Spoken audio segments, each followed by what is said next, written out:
Halo anak-anak yang sedang berjuang dari rumah, kali ini kita akan belajar tentang perkembangan teori atom. Kata atom berawal dari bahasa Yunani oleh Demokritus pada abad keempat. Pemikirannya berawal dari keberadaannya di suatu pantai yang melihat hampa pasir. Hamparan itu diperkecil lagi menjadi kumpulan pasir dan kemudian menjadi sebutir pasir dan diperkecil lagi hingga partikel terkecil yang tidak bisa dibagi lagi. Beliau menganggap hal tersebut disebut dengan atomos yang ternyata dalam bahasa Yunani artinya tidak bisa dipecahkan lagi atau dibagi-bagi lagi. Namun pemikiran tanpa didasari oleh teori yang kuat dan adanya penelitian, sehingga tidak diakui oleh dunia bahwa ia penemu pertama atom. Yang menemukan pertama teori tentang atom adalah John Dalton pada tahun 1803. Ketika dia melakukan percobaannya, yaitu hukum kekekalan massa, membuktikan hukum kekekalan massa Lavoisier dan hukum perbandingan tetap Ross, menyimpulkan bahwa atom itu sudah ada wujudnya. Kita tidak bisa menciptakan maupun memusnahkan atom. Yang ada kita hanya bisa menata ulang melalui reaksi kimia, membentuk suatu zat baru atau wujud yang baru, mengubah wujudnya. Itu yang pertama.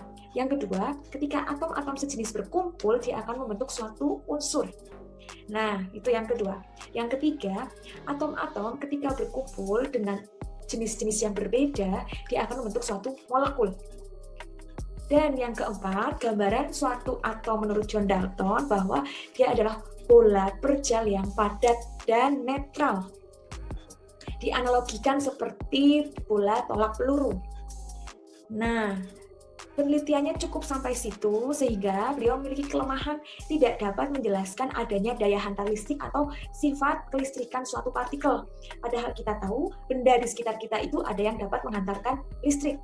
Sehingga memotivasi peneliti lain seperti J.J. Thomson pada tahun 1893 dengan penelitian yang terkenalnya adalah tabung sinar katoda, di mana tabungnya berbentuk suatu kaca yang diberi tegangan dan di tengah tabung itu ada medan magnet dan lempengan arus listrik, di mana ketika sinar katoda di sini ya muatannya negatif ditembakkan, dia bisa mengarah lurus berpendar di B, belok ke atas berpendar di A, dan berpendar di C.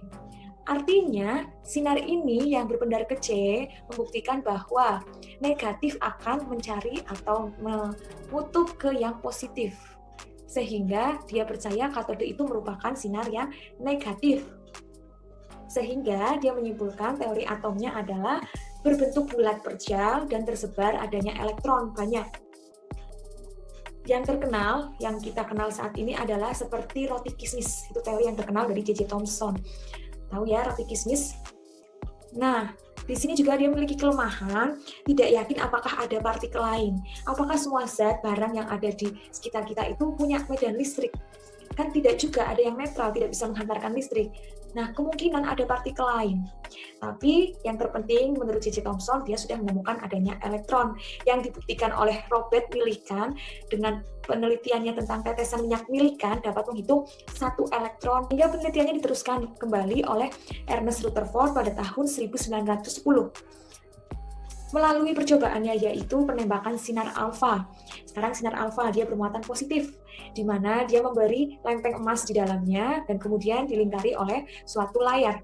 Ternyata hasilnya ketika partikel emas ditembakkan, bisa dilihat ada yang lurus tembus, ada yang belok ke bawah, ada yang balik lagi ke atas.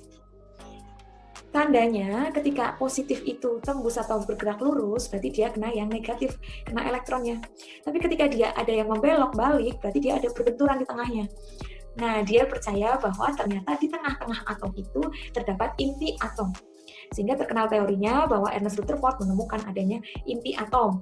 Dan menerangkan bahwa atom itu bukan perjal lagi, bukan padat lagi, tapi adalah ruang kosong yang ada inti di tengahnya dan ada elektron yang tersebar. Ernest Rutherford memecahkan teori sebelumnya. Ternyata ada peneliti lain yang menemukan bahwa inti atom terbentuk atau terdapat subatomik lain selain adanya elektron di luar inti. Ternyata di inti atom terdapat yang namanya proton oleh Eugene Goldstein.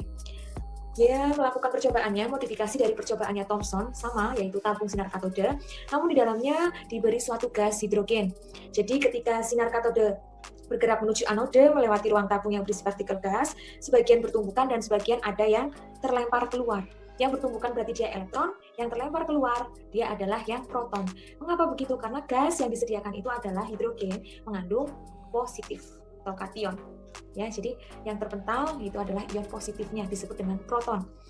Dan penemu lain juga menemukan adanya neutron di dalam inti atom, yaitu James Chadwick melalui penelitiannya penembakan partikel alfa ke plat berilium. Nah, tentu saja model atom dari Rutherford yang ada di gambar ini masih mengalami kelemahan. Coba kalian lihat, ada elektron berwarna biru di situ berputar, mengelilingi inti yang ada positifnya. Kenapa kok tidak tertarik ke positif? Harusnya secara hukum A, positif akan bertemu dengan negatif. Ya kan netral, langsung cocok, harus ketemu, kan gitu.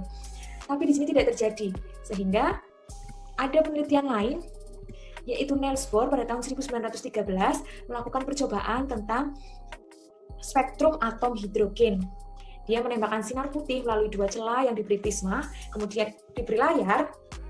Ternyata pada layar itu terdapat suatu spektrum warna yang berbeda-beda. Warna-warna tersebut menunjukkan tingkat energi yang mempunyai panjang gelombang atau lambda lambangnya, panjang gelombang yang berbeda-beda. Sehingga elektron itu bergerak mengikuti tingkat energi yang berbeda, akan mengeluarkan atau menyerap energi yang berbeda-beda dengan elektron yang lain. Nah, digambarkan penggambarannya seperti ada inti atom, ada kulit lagi, seperti di gambar ini. Elektronnya berputar sesuai dengan lintasannya, sesuai dengan energinya. Itu berdasarkan Niels Bohr.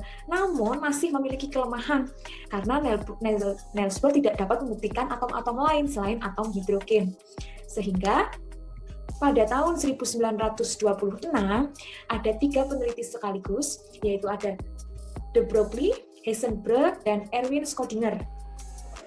Ketika itu, ia membentuk suatu konvensi yang disebut dengan teori mekanika kuantum, bahwa de Broglie menyampaikan kalau elektron itu bisa bersifat sebagai partikel, bisa bersifat sebagai gelombang. Sehingga dia memiliki panjang gelombang berbeda-beda, energi yang berbeda-beda, posisinya itu tidak dapat ditentukan secara pasti. Itu. Dan menurut hukum fisika, yaitu Erwin Schrödinger, merumuskan persamaan gelombangnya dengan lambang psi, dengan turunan-turunan fisikanya, sehingga menyatakan amplitude dari gelombang berbentuk bola. Jadi dia menghitung amplitude gelombang tersebut berbentuknya seperti bola. Berarti agak bisa digambarkan ya seperti bola. Kemudian disempurnakan lagi oleh Heisenberg bahwa ia menemukan prinsip ketidakpastian, di mana elektron itu tidak pasti keberadaannya, tapi kebolehjadiannya bisa ditentukan. Ya, jadi tadi kita simpulkan kedudukan elektron dalam atom lebih baik dijelaskan dengan sifat gelombang dan kebolehjadian. Kemudian, elektron digambarkan sebagai awan elektron bermuatan negatif yang tersebar di sekitar inti. Dia tidak punya lintasan yang pasti, tapi hanya tersebar bebas di sekitar inti. Dan yang terakhir, awan ini menggambarkan ruang dengan kebolehjadian tertinggi untuk menemukan elektron, disebut dengan orbitannya. Dan teori ini adalah teori yang paling sempurna yang telah ditemukan, yaitu teori mekanika kuantum. Ya, sekian yang dapat saya sampaikan. Itulah sejarah adanya atom, penemu-penemu yang sangat hebat. Kalian juga bisa seperti mereka, asalkan kalian mau rajin dan terus berusaha. Ya, walaupun kalian di rumah tetap berjuang. Kami pun Bapak Ibu Guru tetap berjuang di sini untuk kalian, dan kami mohon kalian pun berjuang belajar serius dari rumah. Ya, sekian yang dapat saya sampaikan. Tetap jaga kesehatan. Sampai jumpa.